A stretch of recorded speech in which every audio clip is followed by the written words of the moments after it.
지난달 소비자 물가 상승률이 넉 달째 0%대를 기록했습니다. 국제유가 상승과 돼지고기값 인상이 본격 반영되는 이번 달부터는 물가 상승이 가속화할 것으로 보입니다. 우리나라가 독자 개발한 차세대 원자력 발전소가 원전 종주국인 미국에서 최종 설계 인증을 받았습니다. 앞으로 세계 시장에서 우리 원전의 수출길이 한층 넓어질 것으로 보입니다. 지난해 화재가 잇따랐던 에너지 저장 장치 ESS에 대한 사고 조사 결과가 다음 달 초나 돼야 나올 것으로 보입니다. 화재 원인 분석이 당초 예상보다 미뤄지면서 관련 업계는 피해를 호소하고 있습니다. 외국인 가사도우미를 불법 고용한 혐의를 받는 한진그룹 모녀 이명희 전 이루재단 이사장과 조연아 전 대한항공 부사장의 첫 재판이 오늘 열립니다. 이번 혐의를 두고 두 사람이 법정에서 직접 입장을 밝힐지 관심이 쏠립니다. 이상 이 시각 주요 뉴스입니다.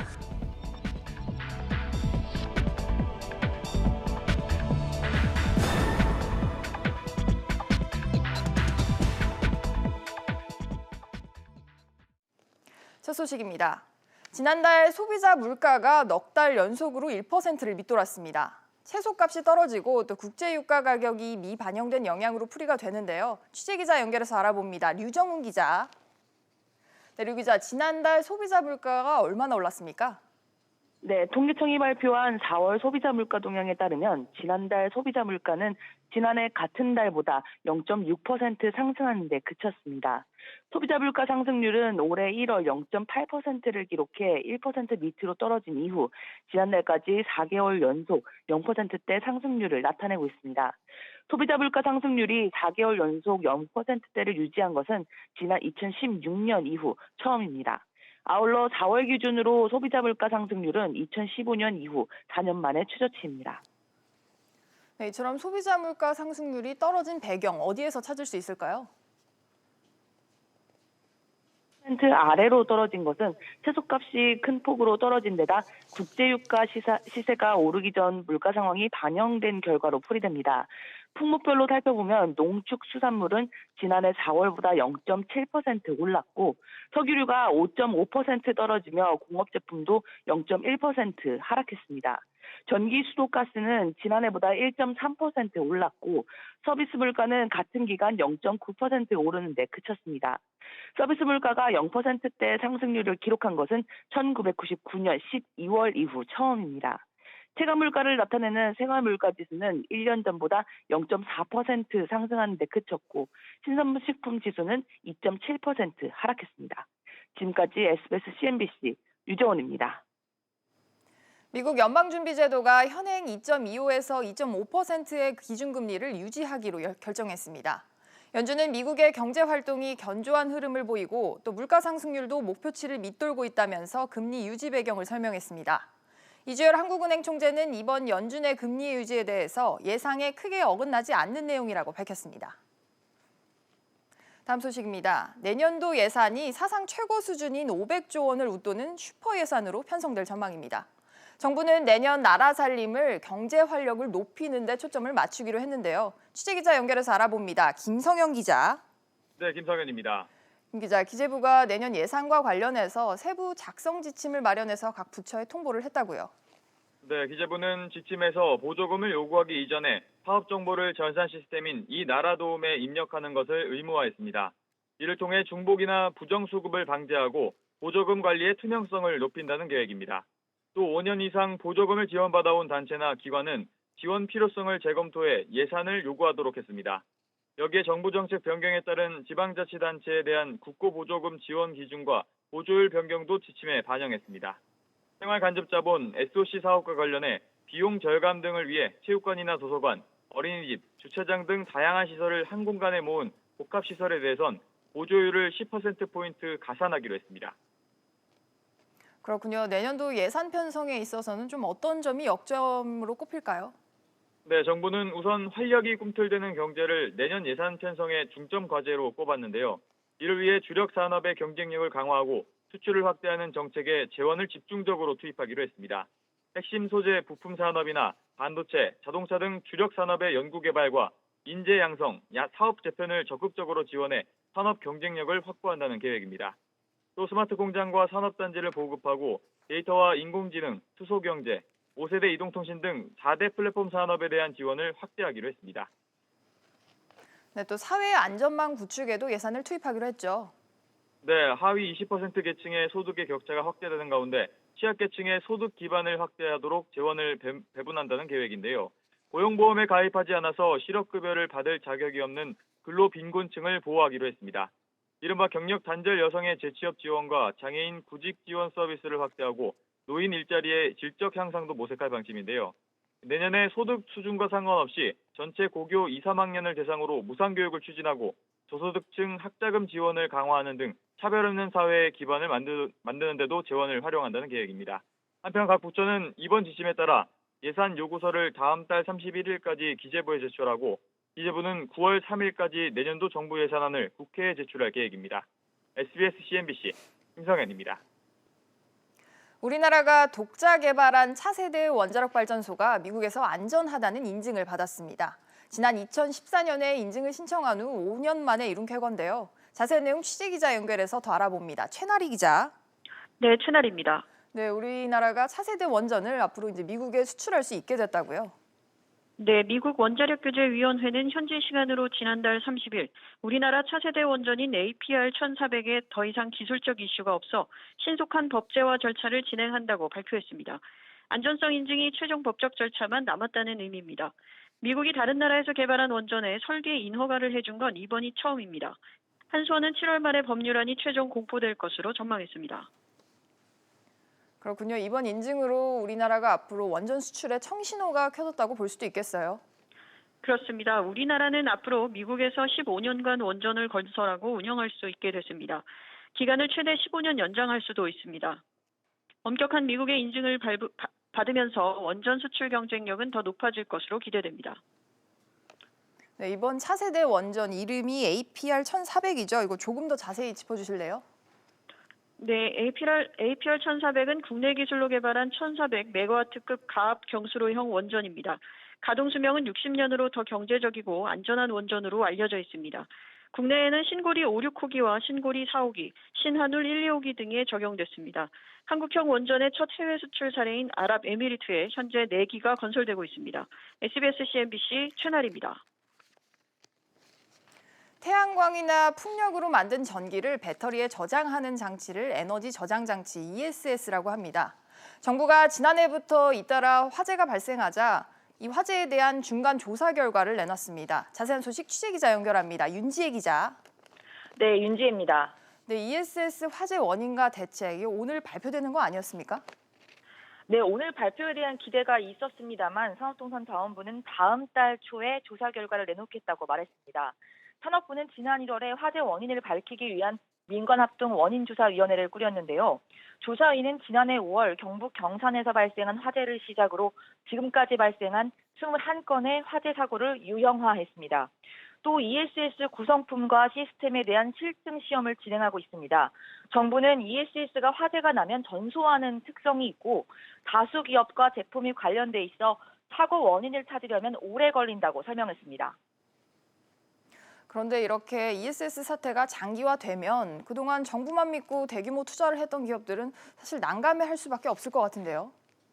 네, 그렇습니다. 실제 ESS 시설 화재 여파로 삼성 SDI와 LG화학 등 국내 대기업의 1분기 실적은 반토막이 났습니다. 정부의 조사 결과 발표가 늦어지면서 올 들어 지난달 말까지 국내 ESS 신규 설치 발주는 사실상 한 건도 없는 것으로 전해졌습니다. 정부는 안전기준 등 개정안 마련과 함께 산업 경쟁력 강화와 보급 활성화 지원 방안을 함께 내놓겠다고 설명했습니다. SBS CNBC 윤지혜입니다. 미국 자동차 회사 크라이슬러와 이탈리아의 피아트에 삼성의 기술이 들어갑니다. 삼성이 인수한 하만 그리고 구글이 2022년까지 크라이슬러와 피아트의 모든 신차에 들어가는 IT 서비스를 공급하기로 했는데요. 취재기자와 자세한 소식 알아봅니다. 서주영 기자. 네, 서주연입니다. 서 기자, 피아트 크라이슬러 그룹과 삼성의 하만 그리고 구글 등이 손을 잡았다고요? 네, 그렇습니다. 피아트 크라이슬러가 속한 FCA 그룹은 2022년까지 새로운 클라우드 기반 커넥티드 플랫폼 서비스를 제공하기로 결정했습니다. 또 협력사로 삼성전자 계열사인 하만과 구글 테크놀로지를 선정을 했습니다. 새 플랫폼의 이름은 에코시스템인데요. 운전자에게 정비 시점은 물론 주유소나 전기차 충전소 위치를 안내하고 길 안내와 맛집 추천, 실시간 고객 지원 서비스도 가능합니다. 올 하반기에 출시해서 2022년까지 모든 신차에 이 시스템을 적용한다는 계획입니다. 그렇군요. 이번 공동 플랫폼 개발로 어떤 효과를 기대할 수 있을까요?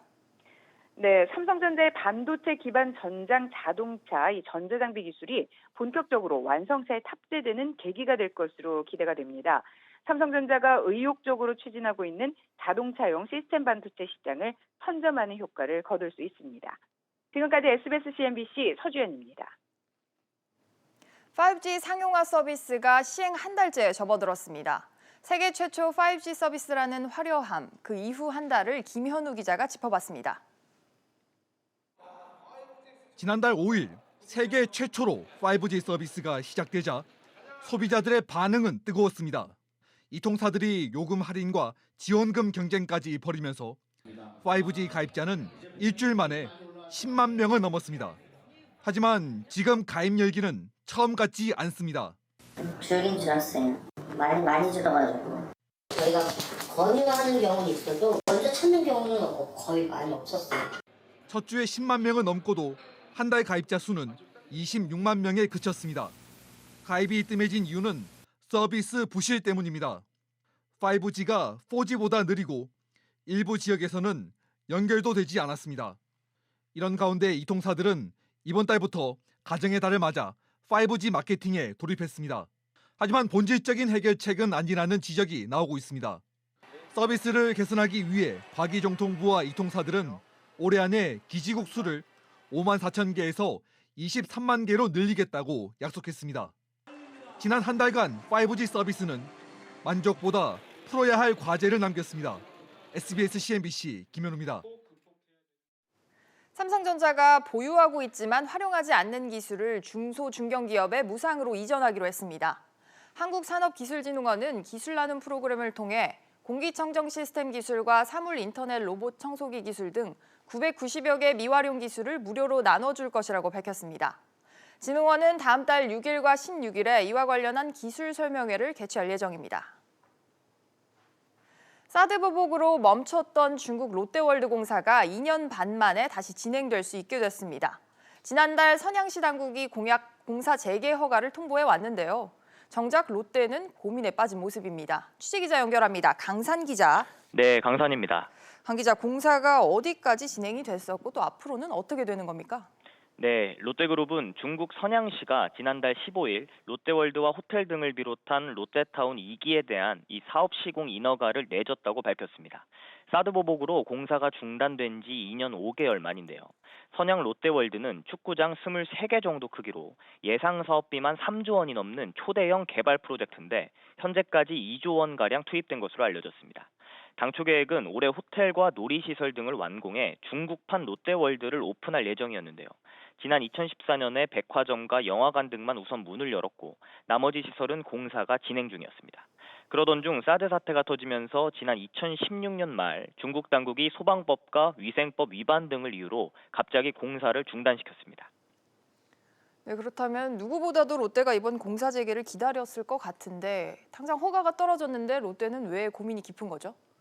네, 롯데 측은 2년간 멈춰져 있던 사업장이라서 당장 공사를 재개하기는 힘들 것 같다고 밝혔습니다. 무엇보다 사업 완공 뒤에도 수익성을 보장할 수 없다는 점이 걸림돌인데요. 중국 내 여전히 반 롯데 정서가 있고 또 공사가 언제 중단될지 모른다는 불확실성까지 있습니다. 1기 사업으로 시작한 선양 롯데백화점은 사드 갈등 이후 고객이 줄고 입점 업체들이 철수하면서 수백억 원대 적자가 쌓인 것으로 알려졌습니다. 롯데 측은 일단 프로젝트를 완공한 뒤 팔거나 임대하는 방안과 백화점 자리를 다른 용도로 전환하는 것까지 폭넓게 검토 중이라고 밝혔습니다. 지금까지 SBS CNBC 강산입니다. 다음은 자동차 업계 소식으로 이어갑니다. 완성차 업체 두 곳이 갈림길에 섰습니다. 한국 GM과 르노 삼성 자동차 이야기인데요. 전면 파업이냐 아니면 타업이냐 곧 판가름이 날 것으로 보입니다. 보도에 권세욱 기자입니다. 한국 GM 노사는 신규 연구개발 법인의 새로운 단체 협약 내용으로 갈등을 높여왔습니다. 노조는 GM 테크니컬 센터 코리아가 한국 GM에서 분리된 만큼 기존의 단협을 그대로 따라야 한다는 입장입니다. 반면 회사는 생산직을 중심으로 이뤄진 단협을 사무직으로 구성된 새 법인에 적용하기는 어렵다고 맞섭니다. 노조는 크게 반발했고 지난달 합법적으로 파업할 수 있는 쟁의권까지 확보했습니다. 조합원의 생존권과 고용, 쟁취를 위한 사수를 할 것을 밝혀드리며 끝까지 단협 사수를 할 수 있는 르노 삼성 자동차는 7개월 넘게 갈등을 하다 공장 가동까지 일시 중단한 상태입니다. 핵심 쟁점은 작업 전환 배치입니다. 노사는 곧 있을 실무 협의를 거쳐 막판 타결 협상을 시도할 것으로 보입니다. 임금은 이미 어느 정도 양보를 한 것 같고요. 경영진에서 양보할 수 없는 뜨거운 감자로 아직도 남아 있습니다. 파업으로 가느냐, 타협으로 가느냐 그 선택에 따라 두 회사는 물론 협력업체들의 운명이 바뀔 것으로 보입니다. SBS CNBC 권석입니다. 요즘 보조금 혜택이나 또 환경 문제로 전기차에 관심 가지시는 분들 많을 것 같습니다. 전기차 수요가 늘면서 중국 업체들도 국내 시장에 본격적으로 진출하고 있습니다. 관련 현장에 나가 있는 취재기자 연결합니다. 네, 김소은 기자, 중국 업체가 서울에서 전기차를 선보였다고요? 네, 저는 지금 서울 코엑스 북경자동차 전시부스 앞에 나와 있는데요. 북경자동차는 내년 국내 시장에 정식 출시할 전기차 3종을 공개했습니다. 중형 세단과 중소형 SUV 등 다양한 라인업을 선보였는데요. 출사표를 직접 들어보시죠. 승용차 쪽은 처음입니다. 저렴하게 출시가 된다고 하면은 아마 국내 전기차 시장의 대중화를 여는데 아마 초석이 되지 않을까 생각합니다. 네, 사실 중국 전기차가 아직 낯선 것도 사실입니다. 국내 시장 상황은 어떻습니까? 네, 중국 업체들은 주로 버스 등 상용차를 중심으로 국내 시장에 진출해 왔는데요. 이제 승용차 시장까지 넘보고 있습니다. 국내 업체들은 소형과 준중형 등 낮은 차급 위주로 전기차를 내놓고 있는데요. 중국 업체들은 중형급 이상의 다양한 차들로 시장 공략에 나설 것으로 보입니다. 네, 이렇게 중국 업체까지 가세하면 시장 경쟁이 더 치열해질 것 같은데요. 네, 그래서 국내 업체들도 경쟁력을 높이는 모습입니다. 현대차는 이번 전시회에서 아이오닉 일렉트릭의 부분 변경 모델을 처음 공개했는데요. 일회 충전 주행 거리를 271km까지 늘렸습니다. 지능형 안전 기술 등 고급 사양을 기본 적용하기도 했습니다. 한편 디포크 등 중소전기차 업체들도 초소형 전기차 등을 선보이며 틈새 시장 공략에 나서고 있습니다. SBS CNBC 김성훈입니다. 한진가의 두 모녀가 오늘 피고인 신분으로 나란히 법원에 출석했습니다. 외국인 가사 도우미를 불법 고용한 혐의를 받고 있는데요. 취재기자 연결해서 알아봅니다. 오정인 기자. 네, 오정인입니다. 오 기자, 오늘 한진가 두 모녀가 첫 재판을 받죠?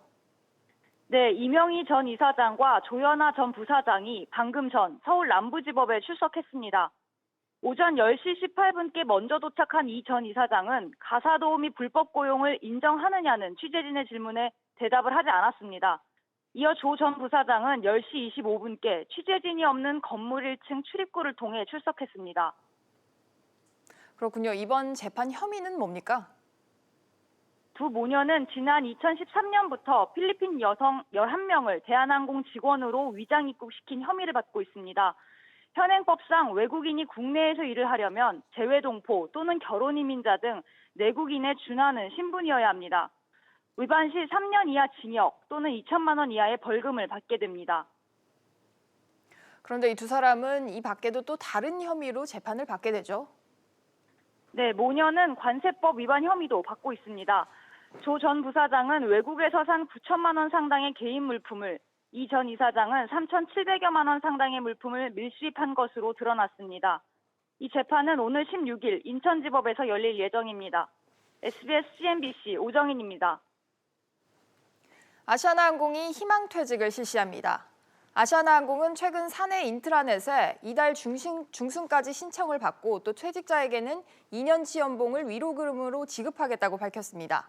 아시아나항공은 경영 정상화를 위한 자구 노력의 하나로 직원들의 동참을 유도하기 위해 희망퇴직을 실시한다고 설명했습니다. 서울시가 도심 주택 공급을 늘리기 위해서 상업지역과 준주거지역의 주거 용적률을 완화해주는 방안을 내놨습니다. 직장과 가까운 도심지에 아파트 공급이 늘어날 것으로 보이는데요. 취재기자 연결해서 자세한 내용 알아봅니다. 황인표 기자. 네, 황인표입니다. 황 기자, 용적률이 어떻게 바뀌는 겁니까? 네, 도심 상업 지역에 있는 주상복합 건물의 경우 이 비주거 의무 비율이 당초 30%에서 한시적으로 20% 이상으로 일괄 적용됩니다. 이렇게 되면 주상복합 건물의 경우 20%만 상점들이 들어서고 이 나머지 80%에 대해서는 오피스텔과 아파트 등의 거주 시설을 만들 수 있게 됩니다. 여기에 임대주택을 추가로 확보할 경우 주거 용적률은 기존 400%에서 최대 600%까지 올려주기로 했습니다.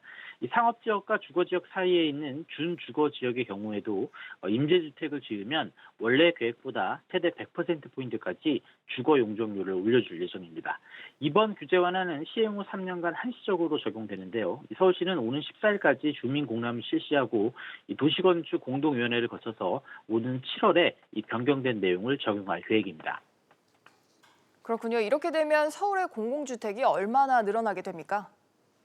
네, 서울시는 이번 주거 비율과 용적률 조정을 통해서 도심지에 모두 공공주택 16,000여 가구가 추가 공급될 것으로 보고 있습니다. 이 서울시 관계자는 이번 계획으로 직장인들의 선호도가 높은 이 도심 안의 주택 공급 활성화 등의 효과가 나타날 것이라고 내다봤습니다.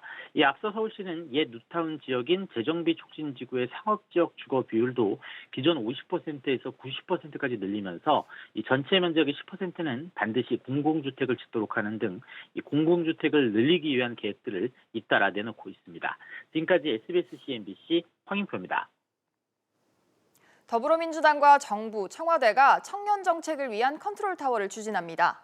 홍영표 민주당 원내대표는 청와대에 청년 담당 직제를 신설하고 정부 차원에서 일자리 주거와 복지 등 정책을 총괄 또 조정하는 시스템을 갖출 방침이라고 밝혔습니다.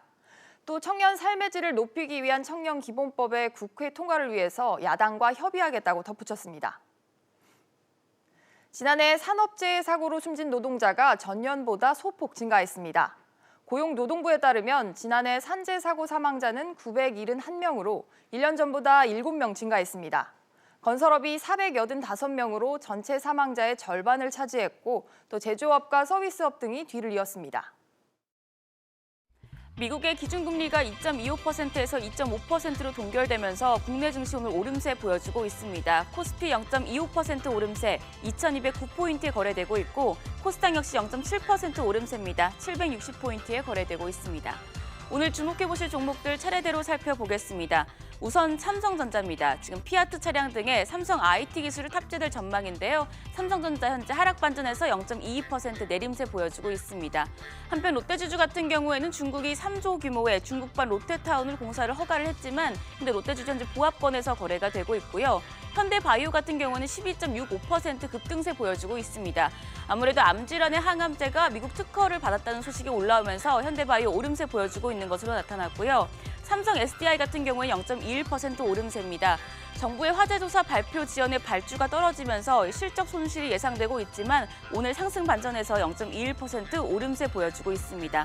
한편 한진 같은 경우에는 1.18% 내림세입니다. 갑질 논란과 관련해서 한진과 모녀가 오늘 법정에 출석했는데요. 한진가의 마이너스 1.18% 내림세 보여주면서 41,700원에 거래되고 있습니다. 지금까지 증시 상황이었습니다. 오늘 준비한 소식은 여기까지입니다. 시청해주신 여러분 고맙습니다.